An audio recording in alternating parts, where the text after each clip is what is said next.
Happy Wednesday! Welcome to the Prop Queen Pod. Sorry I'm a little late. I had to work on a bunch of things. But we are so locked, loaded, and ready to go. I've got a ton of NBA props for tonight's two games. I was actually super pissed off yesterday because I wanted to give the newsletter a lot of love. And guess who wouldn't let me do that? The freaking Knicks. The Knicks yesterday would not announce that Karl-Anthony Towns was going to play. Oh no, I have a huge... my makeup smeared. That's not good. Karl-Anthony Towns was literally not announced until 7:57 last night. So I wasn't able to really handicap that game. I did give out one winner yesterday. The best bet ended up cashing yesterday for Tristan Da Silva, who went over his prop. I've got a bunch for later in Prop Queen Edges of the Day and Royal Locks. I also have a Prize Picks lineup that is going to pay out $1,500 if it hits tonight. So hopefully we get that. Coach James Young, we have missed him. He has not been on the show in a while. So Coach Young going to join the show at 5:30 p.m. Eastern time. We're going to talk NBA props. We've got some college hoops action as well. Very excited to talk to Coach. But today, the big story. I'm so excited that we could talk baseball. It's been a while. There's been a lot going on in the Major League Baseball world, and most notably today, the Mets, they have now lost their closer, Edwin Diaz, and they have lost their first baseman, Pete Alonso. Orioles finally make a splash. The Orioles end up picking up Pete Alonso, 3-year deal. I'm really pumped about it. You guys know that I have Baltimore ties. I know I'm a Yankees fan, but I'm really excited for the Orioles fan base. They deserve this. That Orioles team last year, I put my money where my mouth was, and it sucked. I loved the Orioles last year. I thought the Orioles were a World Series contender. And don't be surprised if they're like the Toronto Blue Jays of last year. The Toronto Blue Jays, 2 years ago, like not this past season, the season before, I had the Toronto Blue Jays to win the World Series and the American League the year before they did it, which was this year of winning the American League. And I think the Orioles could be on the same pace as long as they add an ace.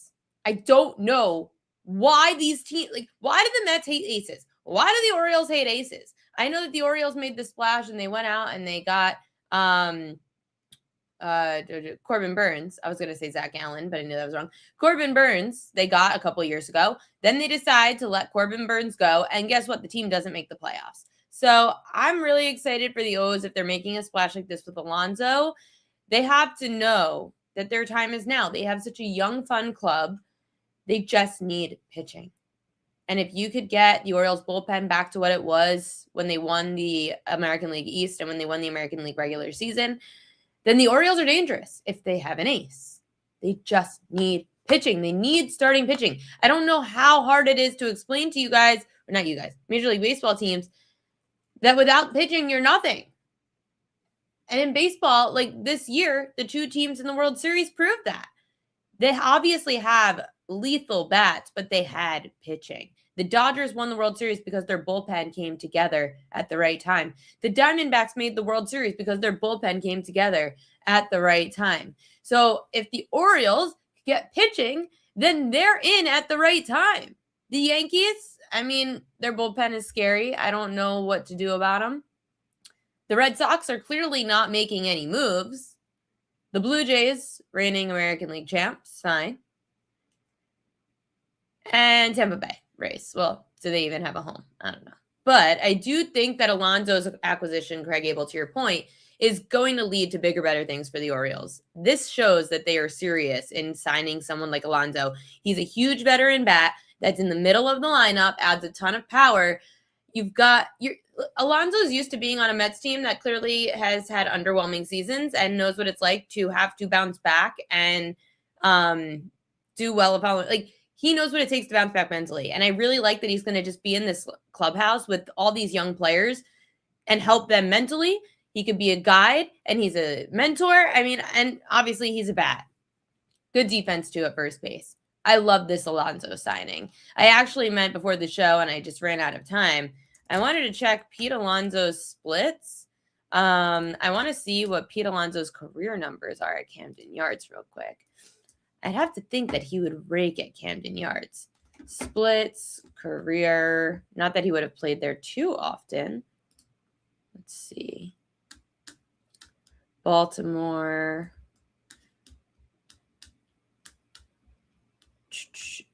I don't care about against the. I want to see Camden yards.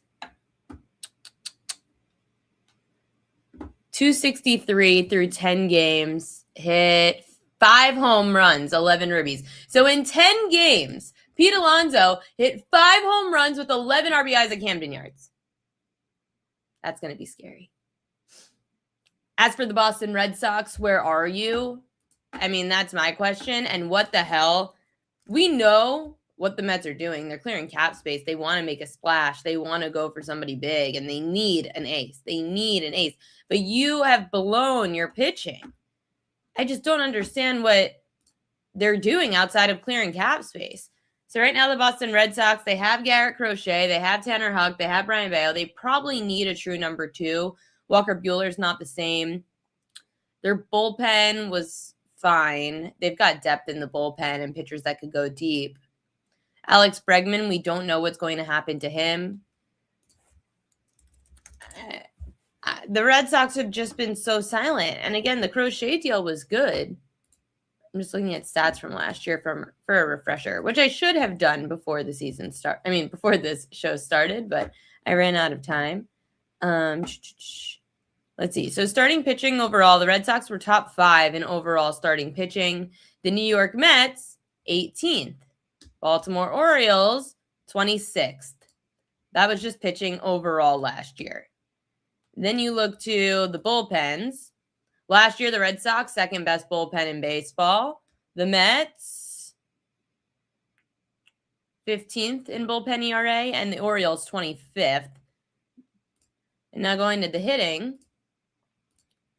Last year in OPS. The Red Sox were 9th best in OPS. The Mets, 6th best in OPS. Orioles, 21st. But that's some weird regression. So, more work. The Orioles were terrible. Pitching-wise, they were just absolutely atrocious. The Red Sox just have to get more clutch hitting. I think their pitching, honestly, the only way that they would really be lethal is if the Red Sox got a strong number 2. They don't need an ace. They need a strong number 2. The Red Sox also need some more bats. But they're going to get healthier. The Orioles have a lot more to do, and the Mets have a lot more to do than I think the Red Sox do. The Orioles definitely need an ace. But we'll see what happens at the winter meetings. And then obviously yesterday was the Edwin Diaz news that the Mets lost their closer to the Dodgers, so the Dodgers get stronger. Rumor has it that the Dodgers are trying to make a huge push for Tarek Skubal. Ugh. I mean, come on. This team's a freaking monopoly already.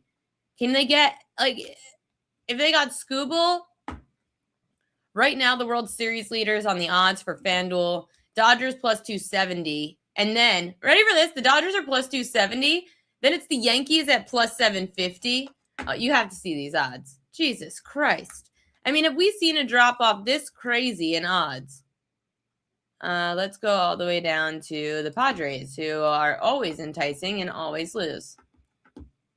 I would love to go to Turkey. Iggy Soler. I know Iggy Soler, Günaydın, if that's what you mean. Anyway, here are the odds on FanDuel Sportsbook. Major League Baseball 2026. The Dodgers plus 270, and then the Yankees are plus 750. And then it's a drop-off. Phillies 10-1. Phillies extended their manager, Rob Thompson, which I know a lot of Phillies fans were mad about. Phillies fans also said they're mad about Kyle Schwarber re-signing. I don't know. Kyle Schwarber at least can hit dingers. I mean, Kyle Schwarber's been top 5 in the league in home runs for the last few years. Seattle Mariners 12-1. Mets 12-1, which is crazy. Why do we keep pricing the Mets in the top 10? They have no pitching. None. I would put the Blue Jays. How are the Blue Jays 18-1? And the Mets are 12-1. That makes no sense to me. None at all. The Mets have no pitching. You're basically putting in these odds that the Mets are going to add an ace. Is that what you're saying?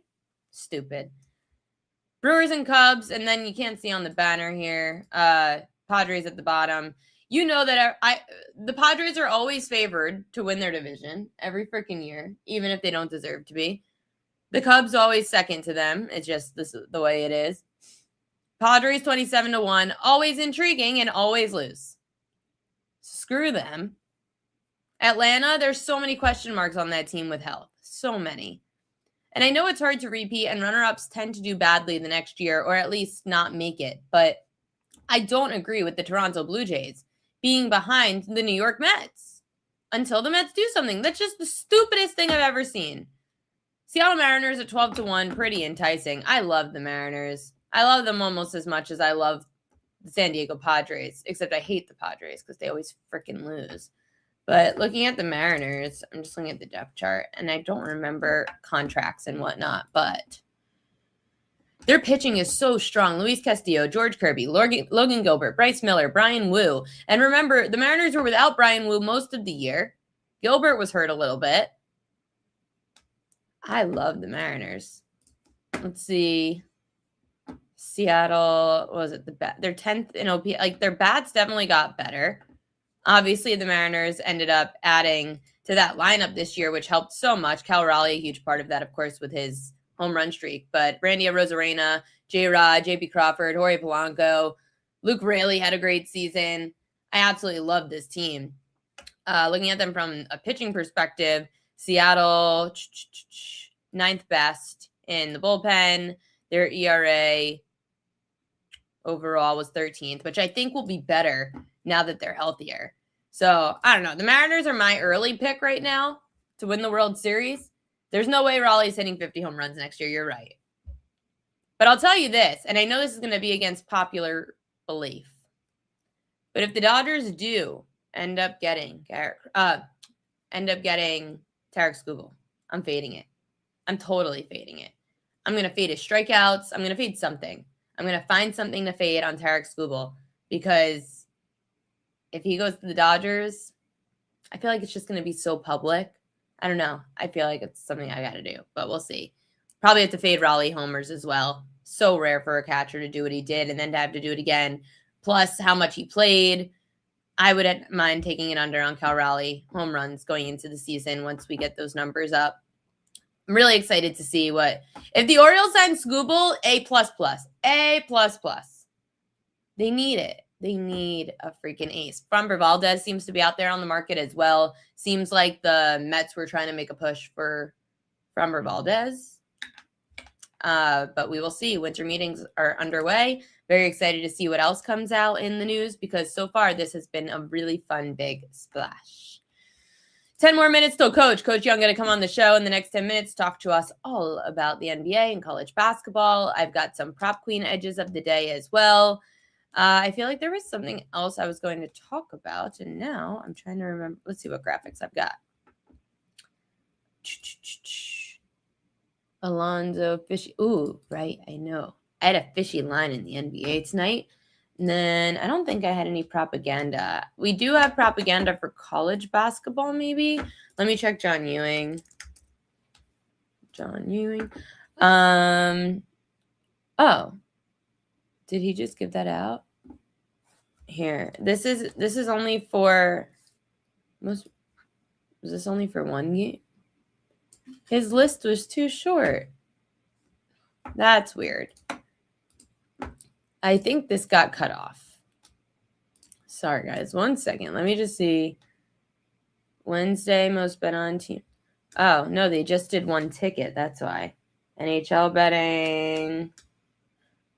Okay, so I'll just go through all of these because there's only one each that BetMGM's been posting today, but I'll just give you all the propaganda. All the most bet on props, sides, totals today in sports, hockey, college basketball, and the association. I also went on a rant yesterday because I don't know how you guys feel in the chat, but I for sure do not feel that the cup is doing anything. Like, I feel like the cup is not bringing in what they hoped it would of an audience. I'm just not any more amused than in years past. And I don't know if you guys agree. Anyway, let's get to propaganda.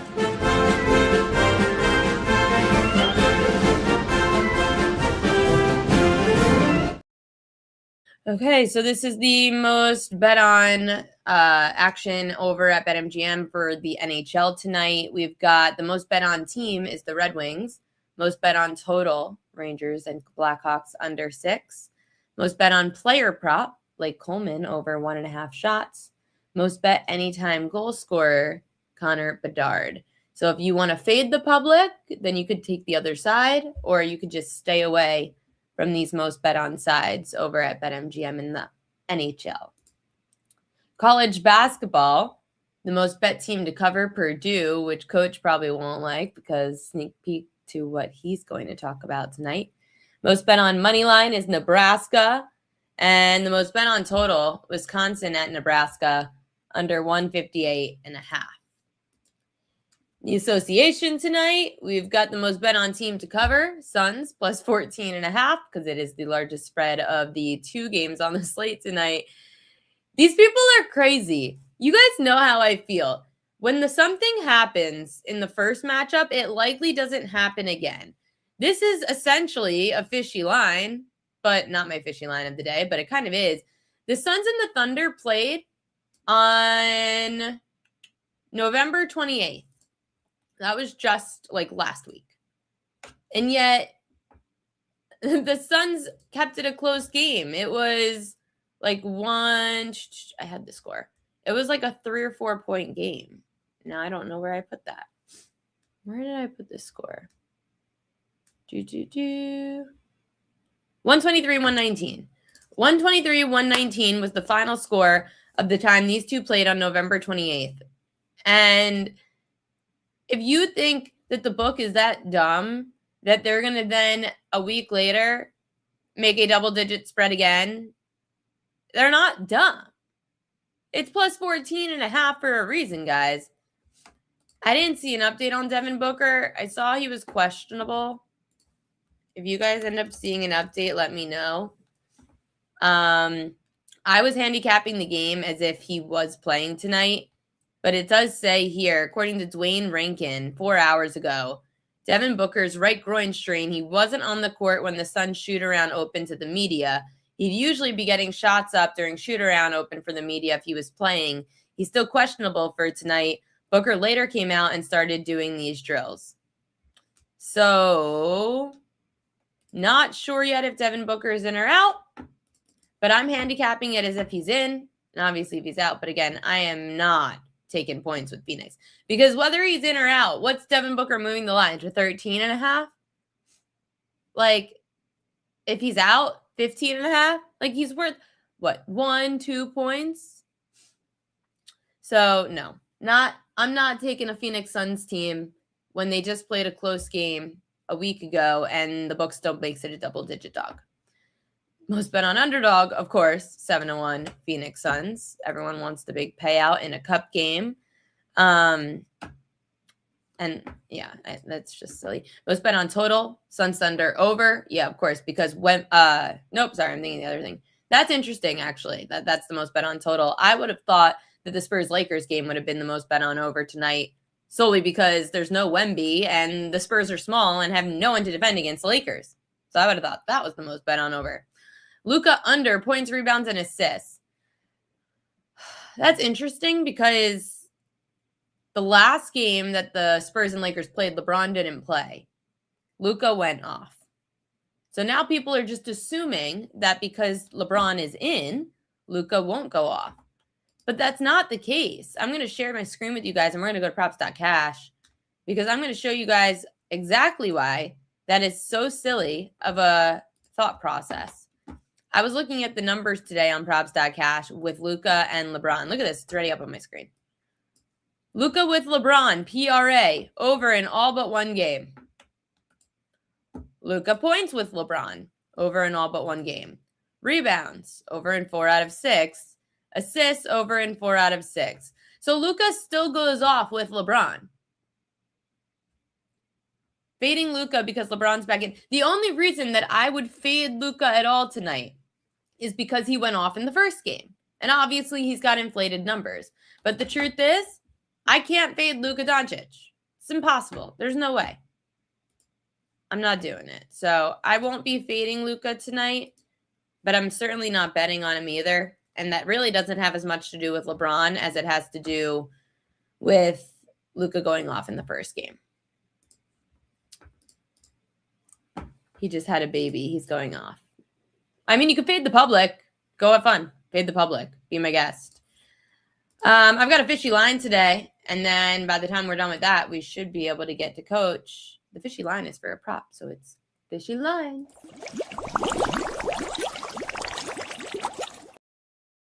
Outside of the fact, the fishy line could potentially be, sorry, my brother just landed back in New York.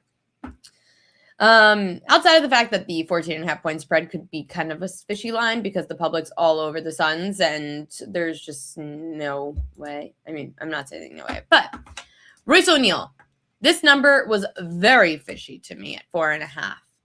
When I was looking at the numbers, at first I was thinking, oh, I would love to bet this over, except I don't understand why the number's not 5.5. He just had 7 rebounds in the last matchup between these two.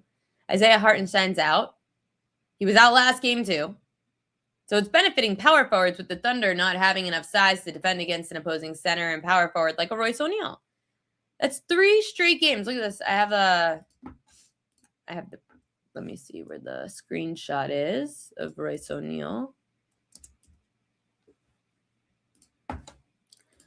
3 straight games that Royce O'Neal's had at least 5 rebounds in OKC. The Thunder have allowed 63% of power forwards to cash their rebound prop over in the last 5 games with Hartenstein out. So it just makes no sense to me why 4.5 is the number. And I know it was juiced to minus 135. It just feels very low and very fishy. It should probably be a 5.5. And since it went over in the last game, I worry. I told you guys, I always worry if it went over the first game and not the second. Did you see the rookie queen put up a 30-point triple-double? I love that we found him. I love that we found Queen, like 3-4 weeks ago already? It was his first game without Zion Williamson, and we took him, and he went off. And ever since. I'm going to actually say that I discovered Alperen Sengun, and now I found Queen. I'm just like, I feel like I should get ownership over those two. As soon as I found Alperen Sengun, he was called Mini Joker. Like weeks later. We made so much money off Alperen Sengun. That was 2 years ago. We made money off Alperen Sengun overs, and that lasted for about 3 months. 2 years ago, we also made money off Desmond Bane over 3s because it was 1.5 for so long. We ended up calling him, me and Hakeem, we called him Babe instead of Bane because he was cashing 3s. Now his number's around 2.5. He's been struggling a little bit more. This year, we have to find a trend. And I guess it's Queen. But the book's caught on to Queen already. The book's already caught on.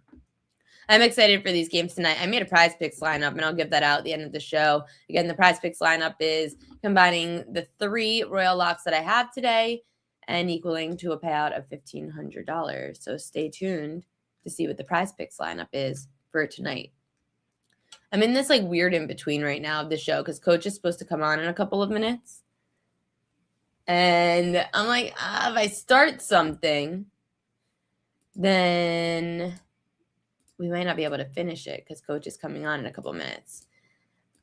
I also, at the end of the show, have an announcement for something that I am going to be. You think the Suns have a chance? No, I do not.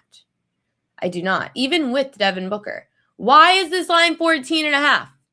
If they just had a chance last week, keeping it a very close game. What was it? Where did I say 4-point game? 123, 119. And now the spread's 14.5 again, just a short amount of time later. No. OKC at home. I guess it's like, do they care to win the cup? Maybe. Like, it's kind of cool to say that you won the NBA Finals and then you go on to win the cup, like, right after. So much for a post-finals hangover. I guess that's nice when you have a young team. SGA wants people to see he's MVP still. And he's home. When SGA is home, he's crazy. Let's look up SGA's stats at home real quick on props.cash.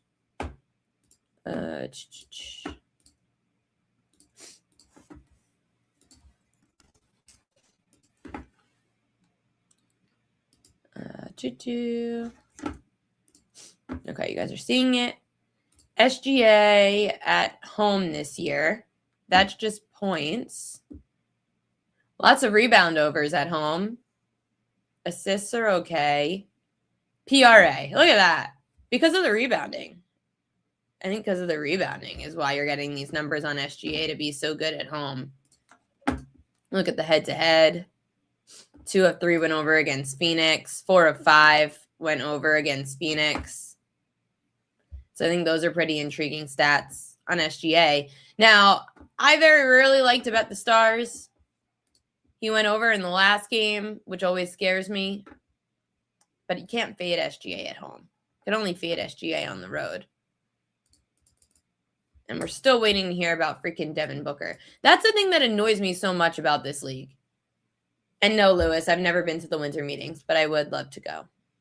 But I want to go with like a purpose and not just like running around like trying to find people for no reason. Here's what I hate about the NBA. We're just sitting here trying to cap the games. And then these freaking teams, it's not even like they wait for an hour before. We literally were minutes before the Knicks game last night before they announced the cat was in. Like, we're not even talking about OG Anunoby. We're not talking about Jalen Johnson. We're talking about the star players on the team that make a huge impact. Huge. How the hell am I supposed to handicap a game if I don't know if Devin Booker's in? Honestly, because they just played recently, I don't care. I still capped it anyway. But the league should have, and I know that it's not about us per se, but the other team has to know too. Like, what are you preparing for? At some point, it's just a complete unfair disadvantage for us to not know these things. No other team, no other sport do we not know that a player is really playing until 3 minutes before. We typically have at least an hour or two. Yes, I'm bothered handicapping the NBA. Oh, why bother? Craig Abel said. Because it's a Wednesday and there's nothing else for me to do. I don't handicap college sports. I don't handicap hockey. I don't handicap hockey. So I do the NBA. I like it. It's a beautiful market for props. It's a great market to bet props. I agree. It should be an hour before the game that we have to know who's in and who's out. And they just don't tell us anything anymore. Even my friends who love the NBA, they're annoyed with the league. I'm curious if Coach is annoyed with the league, actually. I'm very curious to hear his thoughts on this because, he's tuning in now. Very excited for this. I'm just pissed off. And yesterday pissed me off even more. Oh, I know. He was only a few minutes late. But I have to give Coach some credit today. So Coach reached out to me today, and he said, Ariel, if you need me to come on, I can. And I said, that's so sweet. Thank you. Please do. AOD is here. AOD is here. Let's go. Coach James Young, he's back. How are you? Ariel, it's been a minute. I listen, audience guys. I owe you guys an apology. I've been crazy busy training, coaching. They got me doing a 6th, 7th grade team. They pulled me out of retirement. Oh my God, folks, going from college to 6th, 7th grade basketball is like going from like a Ferrari to like a Prius, a broke down Prius. But I love my kids. I love them to death. Hopefully they're not listening. If you're listening, you're not allowed to gamble until you're 21. Listen. Legally, they can't. No, I mean, legally they can. They just can't bet. Well, their parents can. But that's a story for another day. Great to be on with you. Hope you had a great vacation, and it's good to be back. Coach, I'm really pissed off at your league, though. Like, I can't. I'm so done. It makes me so angry. Last night, I'm trying to handicap the Knicks game. And guess who can't handicap the Knicks game? Me. Because Karl Anthony Towns wasn't announced in until 3 minutes before the game. I got the notification at 7:57 for an 8 o'clock game. It's ridiculous. Yeah, they're going to have to do something about Ariel in regards to making sure that they get the information about players. Listen, guys, I'm going to tell you the best thing I do is, Underdog does a good job of keeping you up to date. I literally go 30 minutes past the hour. The NBA's got to give out new injury reports. So I always look randomly during the day. And it was interesting because you could see the line moving for New York, moving in New York's favor.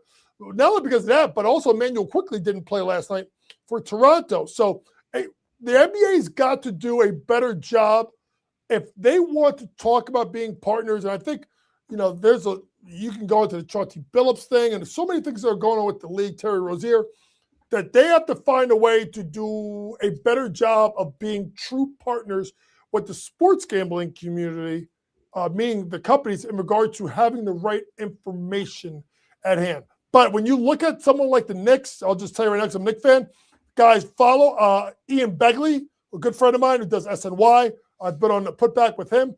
Make sure you follow guys like Ian Begley, or another guy I know, Steph Bondi from the Daily News. They're pretty piped in. Try to find that lead reporter for the organization, because generally they'll tip you off beforehand and I think someone's going to play or not. Your Knicks did have a nice little comeback last night against those Raptors. Looks like they might try to make a statement and win that NBA Cup. It'll be tough to do if you got to face OKC. However, how you feeling about those Knicks? Listen, they put Josh Hart into the starting lineup, but I think that's completely changed everything. It's interesting. I was listening to, and I don't know how much you guys have been watching. I've been very much impressed with the pre- and post-game national coverage, not including ESPN. I think ESPN is more of I don't want to call it a sitcom, but more of like a comedic, kind of way, make you laugh. Like the Amazon guys are really fucking good. Like I think it was John Wall last night. I know Blake Griffin's done stuff. Dirk's done stuff. I know Steve Nash a little bit. Steve's a basketball savant. I like what they kind of talked about. And I think it was Udonis Haslem said, what you did was you put Hart into the starting lineup. You put Mitchell Robinson on the bench. And Hart may be the second best offensive rebounder for the team besides Mitchell Robinson. So now you put Hart in, who I think led the league in three-point shooting in the month of November, for a guy that really isn't a great shooter. And now you have Bridges and OG. You space it with shooters, and then you have Cat. So now Brunson, who's one of the best guys at getting into the lane and scoring, can get into his sweet spot without Mitchell Robinson being in the dunk spot. So I think the Knicks are playing better. Their defense is pretty good.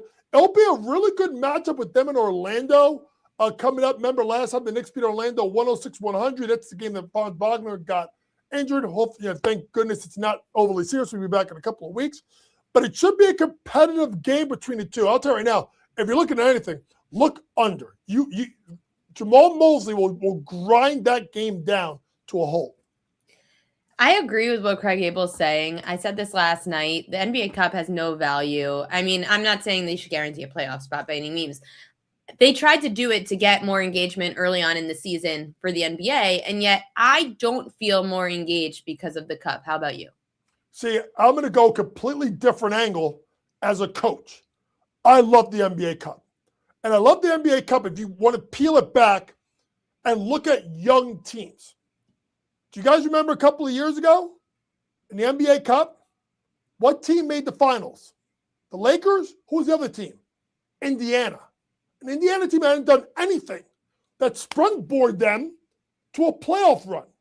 You look at this year, I thought it was good for Toronto to go into to try as they try to make the playoffs. I think it's good for Orlando to play in these situations when they haven't gone past the first round. I think it's good for San Antonio, a team that has not made the playoffs, to put them in a playoff-like atmosphere. It may not drive eyeballs to the seat, but it's important for coaches and for the Knicks, for Mike Brown as a first year, when you're trying to establish either a new culture or a winning culture, getting to the knockout round where you're almost in Game 7 situations, I think is a little bit better than people think. Okay. I mean, I like it for the players that are young, gets you some good experience. It also gets you some cash if you end up winning it all. I'm just saying from fan perspective, meh. Well, I think here's the thing.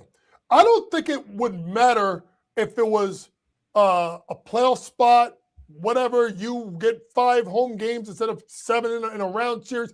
I don't think any of that's going to matter, Ariel. I'm going to be honest with you. Because number one, you could, what happens if you win the NBA Cup and you go on a 15-game losing streak? Now, if you're the 13th seed, you're going to bump some team out that could get in the playoffs. So I'll push back on that. No, I agree. I also think it's hard to sell the NBA before Christmas. It's just hard. That's why the NBA Cup is now. They don't need to do it in March and April because football is done. The only good thing about the NBA Cup is they play the games on Tuesdays and Fridays because they're staying away from the NFL. Smart. But it's still at the end of the day, it's still the basketball guys like me, I love it. For people that are not completely all into basketball, like I'm a fucking Jet fan. We've been done since, I don't know, kickoff of the Steeler game, which I was inebriated at. So to me, it's great for me. I love it. But I can understand how people may not be, that are not all basketball people, not like completely dived into it. Well, let's dive into it anyway tonight, Coach. You've got a bunch of plays for tonight's slate, starting with the Suns team total under 104.5. How come you're fading them? And is this with or without Devin Booker, or it doesn't matter? Doesn't matter. Listen, if you look at it, the Suns have gone over this in 5 out of the last 7 games. The only time they went under this was against Houston. Why bring up Houston? I think Houston is probably as good as defensively as Oklahoma City. An Oklahoma City team that is, I think, the top defense in the NBA. Let me jump to Dylan Brooks because they go hand in hand. Dylan Brooks over 18.5 points. I think over 4 of his last 5 games, including a 19-point performance and a 123, 119 loss to the Oklahoma City Thunder. I think Oklahoma City ratchets it up a little bit. Remember, that was one of the first games that J-Dub was back in the lineup. I think Dylan Brooks gets himself into foul trouble. Dylan Brooks under 18.5 points. Ooh, okay, we're on the same side there. I also love Dylan Brooks tonight to go under his points. Lakers minus 7.5. How come you're willing to lay the hefty number? All right, so here's the way I look at it. No Wemby tonight, right? They played earlier in the season. It was a 2-point Laker win. Go look at the box score. Wemby played. LeBron didn't play. Austin Reeves also didn't play. I think the Lakers are in a good role and spot right now. And I'm going to tell you why. I think LeBron ending that, double-digit point streak was the best fucking thing to happen to that team. Because LeBron doesn't have to be that guy anymore. He doesn't have to get you 25, 30 night, take 20 shots. He doesn't need that. Why? No offense. Luka is the guy now. When he's on, Austin Reeves can be a 20, 25 point a game guy. Rui Hachimura can knock down threes. And DeAndre Ayton has looked the best he's looked in a couple of years. So LeBron can take what I call the Cooper flag approach, which is beat a chameleon, right? That game in which he lost the double-digit streak, had a chance to get it, kick it to Rui for a 3, game winner. But then a couple of days later, Austin Reeves goes 5 for 16, and LeBron gave you 27. So I think that's what's good about the Lakers right now is I think they're more offensively diverse, and LeBron can kind of pick his spots a little bit on what he wants to do. Now to the prop. Dylan Harper over 3.5 assists. Over the last 4 games, all 4 games were without Wemby. And if you look at the fact that De'Aaron Fox is doing a ton of scoring, they need someone that's going to facilitate and kind of get people shots. Dylan Harper, the rookie out of Rutgers, over 3.5 assists tonight. Oh, the rookie out of Rutgers. You had to throw that out there, Mr. Jersey boy. I see what you're doing here. Speaking of college, New Mexico plus 9.5. How come? Listen, when you think about New Mexico and Richard Pitino, you think about the pit where they play at, which is, if I'm not mistaken, I think the pit's like almost like mile high. It's high elevation. And they struggle on the road, but they played pretty good basketball. I think they beat Santa Clara by like 20-some-odd points. And I know VCU is pretty good. The Siegel Center is a rocking little small arena in downtown Richmond. I've been there for games. I just think 9.5 is a lot. That's 3 possessions. It's a lot to a Richard Pitino team that's pretty good defensively and has the offensive firepower to keep the game close. Give me the Lobos plus 9.5 tonight. I hate to break it to you, Purdue minus 20.5 is the most bet on spread tonight in college basketball. So why is it okay to not have to fade the public? Listen, it's very simple. I'm taking Purdue because 2 reasons. Number one, you had Minnesota beat Indiana at home when Indiana was ranked. So now this is the next game. So now you get let down spot after winning a home game versus a top 25 team. Versus a team that got their fucking doors blown off. I mean, Iowa State kicked their ass, kicked them in the nuts, took their lunch money, took their girl, took their mama, took the keys, and took the pension plan. They took everything from Matt Painter's team. So now you got to come back to West Lafayette, which is a really good place to play, right? And you're going to not think that this team who had Fletcher Lawyer couldn't fucking draw water if he was on the goddamn Titanic shooting the ball. Braden Smith, the top point guard in the country, I think had 6 or 7 turnovers. Kaufman Wren wasn't effective. And a Purdue team is one of maybe the best, one of the 3 or 5 best offensive teams in the country, having 58 points. You really think this is not going to be a blowout spot tonight? I'll lay the points with the Boilermakers. Oh, boy. Okay. Just Rodriguez. Right, so the whole public is going against me. They all think Purdue is going to cover or not cover. They think Purdue's going to cover. Yeah, well, I usually like to fade the public a lot of times. But for me as a coach, I look at that as like they're going to be ready to fucking play tonight. You think Luka's going to be ready to effing play? Because just Rodriguez thinks he likes the triple-double. You know what the funny thing is? I think Luka's going to score. I'm going to go rebounds assists with LeBron. Oh, with LeBron. Okay, because King K said he liked Luka rebounds, but you like LeBron over. I mean, that's kind of been the way to play it this year. Has been Luka does a lot of the scoring and, of course, the assists, but LeBron mostly assists and rebounds for him. And I think LeBron is also working his way back, right? And I think you got to like pick your spots. The reason why you can sit there and look at Luka from his scoring is De'Aaron Fox and Harper or Devin Vassell. Mm-hmm. None of the 3 are strong defenders. And if Luka gets into the lane, the premier shot blocker in the league is Wemby, and he's not playing. So that's why I think Luka should be able to go off in his scoring tonight. With no Wemby, how is that going to impact the Spurs defense? Man, I don't even know if fucking Luke Cornett. Oh my God, I can't believe I just making Luke Cornett being a difference maker. I don't know if Luke Cornett's playing on either. I think he was questionable at some point earlier today. So to me, they have no interior defense. I know that's the problem. You know, so and that's why I think it's going to be a layup line. And that'll be interesting. And I think the other thing to look at is if you want to look at double market, the guy to look at is if no Luke Cornett. Look at what DeAndre Ayton may be able to do as a double threat because Luke Cornett will step out and shoot the ball from 3. As a step out 5, he's not as much in the dunk spot as much. So I think that's another play to look at. Maybe look at Ayton for possibly a double. Coach, you're the absolute best. We missed you on the show. Thanks as always for hopping on with us. We've got to do it again soon. Can you tell everyone about your new show, by the way? I know it's not that new anymore. Yeah, so I have pro basketball today. Which I record on Mondays. You'll see it Monday night, Tuesday morning on Spotify, and where you get your Apple Podcasts. It'll show 4:30 p.m. on Tuesday on Sports Grid, and then college basketball today, which I was recording right now, which will be on air 2:30 on Friday, and you'll get it obviously overnight wherever you get your podcast. It's a little bit different take. It's really not. Do you it's curse not me, or no? No cursing. Not allowed because they put it on air.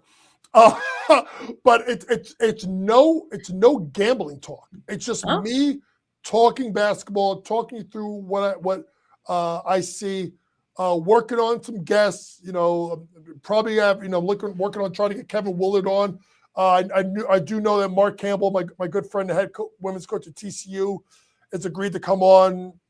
Tim Capstraw, radio voice of Nets, may come on. Stan Van Gundy, who coached my college, coaching college, is going to come on eventually. John Fanta, Jeff Goodman. So we'll start to get guests as we get into the new year. But if you want a little bit of a different take of me, just me talking basketball from like a coach's lens of what I see, what's going on in the sport, it'll be a good listen. 25 minutes, in and out, quick. We love it. That's such a great list of people. You've got so many connections. You are the best, Coach. Thanks so much. Good luck tonight. Appreciate you guys. See you soon.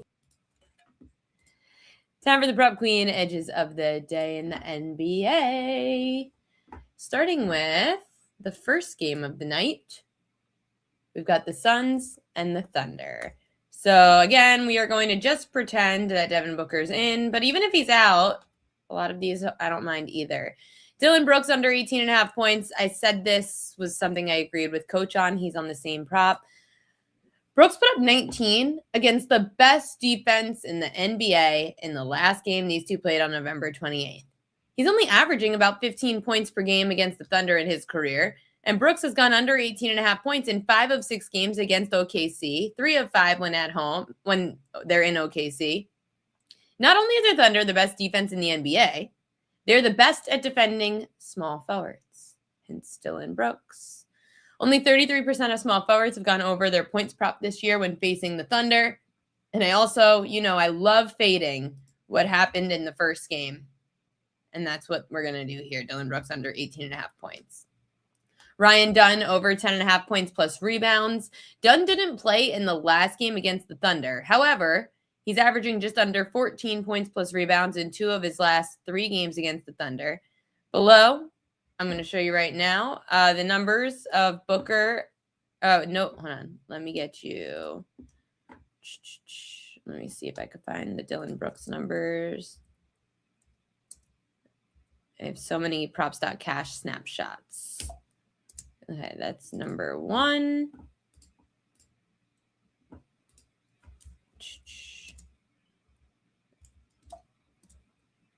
Okay. So these are the numbers for Ryan Dunn when they lose. And obviously I care about that because they are a 14.5 point dog. But Ryan Dunn, remember, I like his over. Over 10.5 points plus rebounds. So in losses, because again, if you're losing by double digits, you could put someone like Ryan Dunn in and his minutes could go up. But also here are his numbers with Devin Booker and without, oh my God, what's his name? Isaiah Livers. So he has raked. We're going to go over here on Ryan Dunn, 10.5 rebounds, plus points plus rebounds. That's coach's picks.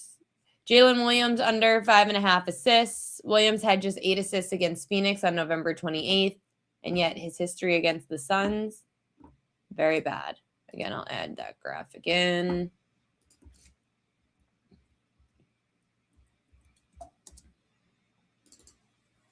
Look at the history against the Suns. Whew. So that was pretty much unconventional for the assists. He's averaging just under 4 assists, 3.7 assists in these matchups. Whether Williams is a guard or forward, 70% of shooting guards and forwards have gone under their assist prop against the Suns in the last 10 games. And lastly, Lou Dort over 7.5 points. He only put up 7 in the last game, but if you look at his history against the Suns, he's gone over in 4 of the last 5 home games without Isaiah Joe. So we're going to go with the over there on Lou Dort. The late game tonight, Spurs, Lakers. Spurs are without their center, Victor Wembanyama. I feel like I'm getting some updates for NBA. Nothing yet. These are all the injury updates for tomorrow, to which we don't care because football's on. Sorry, NBA. Keldon Johnson over 18.5 points, rebounds, and assists at even money. So if you compare the games with and without Wemby this year for Keldon Johnson, let me just add the graphics so you could see. You're going to see the difference. I'm just such a visual learner, so I'm here to help. That's Keldon Johnson without. Keldon Johnson with.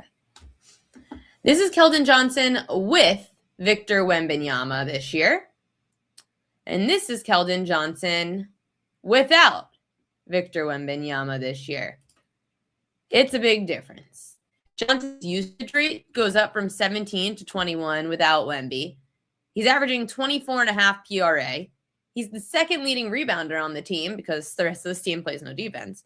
Johnson was also not as much of a factor in the first matchup, putting up just 12 points, 1 rebound, and 1 assist. That game was November 5th. That game was with Wemby, though. So Keldon Johnson should be utilized more in LA tonight. 7 of the last 8 small forwards to face the Lakers went over their PRA prop. So we are going over Keldon Johnson tonight. Harrison Barnes under 12.5 points. Again, with the Spurs really having no defense and Wemby being out, Barnes is going to have to take on as much of a defensive role as he possibly can. He put up 14 last game with Wemby, but now all the attention of the Lakers bigs is going to go towards Barnes, who's the only other decent defender on this team. And on the road without Wemby, his points prop has pretty much gone over. It's pretty much gone under on the road without Wemby. It's a lot of red. He's averaging 11.5 points a game. So more defense, less points for Harrison Barnes tonight against the Lakers. Then this trend with Austin Reeves. Shout out to my guy Hakeem because he knows what I like. And he's like, I know you're going to love this trend. And it was confirmed by props.cash. I looked it up myself. Austin Reeves assists. Hold on. Austin Reeves assists with Luka and with LeBron. Yeah. 4 and under. And his prop's 4.5, Austin Reeves. He's 0-for-6. 60% of shooting guards have gone under their assist prop against the Spurs this year. He's averaging, Austin Reeves, 3 assists per game with Luka and with LeBron. So Austin Reeves under his assists is definitely something that stood out to me. Yeah, see, I don't understand. This one up on Prize Picks as well. This is crazy. The only thing I could think of, is that Booker's not playing. Like, that would be the only thing that I think of. Like, maybe Devin Booker's out, and that's why I went to 20.5. Because someone has to score. That would be my only thought. But I'm not backing an over of a player that already went over in the last game. That sucks, though. Again, that's why the NBA is so hard. If Devin Booker's out, that does change things a little bit.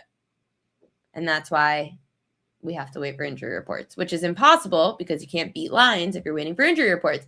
Anyway, no one cares about my rants. Let's go to Royal Luck.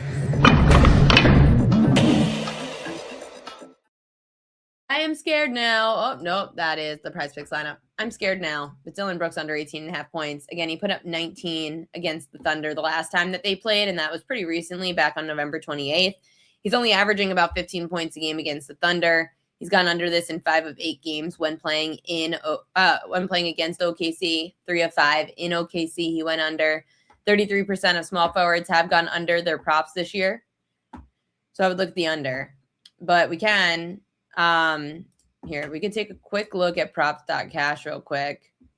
You know, I'll go through the rest of this first, and then we could go to Dillon Brooks with and without Devin Booker. The other bet of the day that I like is Keldon Johnson.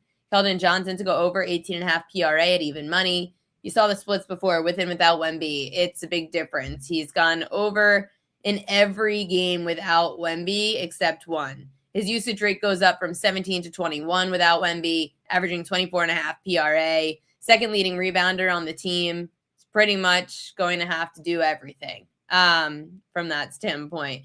And that game was with Wemby, the last one, where he only put up 12 points, 1 rebound, 1 assist. So without him, he should get more playing time. And lastly, that Austin Reeves under assist prop. The trend of over 0-for-6 with Luka and LeBron in of going under 4.5. We should just get ahead of that. Booker is out. That makes sense for Dillon Brooks' number to go up. So let's take a look at props.cash real quick and just see how we should pivot, if at all. I mean, I already put the Prize Picks lineup in, so that's screwed if we're not going to like that. I got 19.5. But let me just share my screen. Let's go to props.cash real quick. and we will see exactly how to play if Dylan Brooks is a viable option still for that under or not without. Okay, we're on it. Brooks. The problem is, I think I looked this up earlier, and there was only like 2 games this year, I think, that Devin Booker was out. Yeah. Split. 1-1. And then it didn't matter the last 10 games because Dylan Brooks didn't play with Devin Booker. So it's just hard because there was only a 2-game sample size for for PRA at least. Points still 1-1, rebounds 1-1, assists both went over. So take with that what you want. I think this number got adjusted way too much for Dylan Brooks. It's not like it's Luka without LeBron or vice versa. I mean, we're talking about Dylan Brooks against the best defense in the NBA. So whatever, I'm still going to fade Dylan Brooks tonight and take his under. This is my prize picks lineup for tonight. Dylan Brooks under his points. Austin Reeves under assists. Well, sorry. Take that out. I'll get in trouble from prize picks. Dylan Brooks, less than 19.5 points. Austin Reeves, less than 4.5 assists. Keldon Johnson, more than 16.5 PRA. $250 makes you $1,500. Hope you guys make some money tonight. Good luck to all of your bets. We will be back tomorrow. We will be talking Thursday night football, give a little preview of the NFL Week 15 slate, get a little basketball in there, a little hockey maybe. We've got people, we got sports, we've got to make money. And I'm debuting the Prop Queen betting guide. I was going to do it today, but I think tomorrow for football it might be better. So stay tuned. It's going to be free, a free prop betting guide. It's for the people that you love that may not know too much about betting, but kind of want to know. That's who it's for. It's not for like making money or learning how to make money. It's more informative of what the hell prop betting and betting in general is. So you'll be able to get that. Look at my socials. You could get the guide. I'm sending it out on Instagram. So definitely go check. You'll see it on Instagram. I'll show you guys on X, and we'll get it sent out from there. Till then, good luck to all of your bets tonight. I will see you all tomorrow.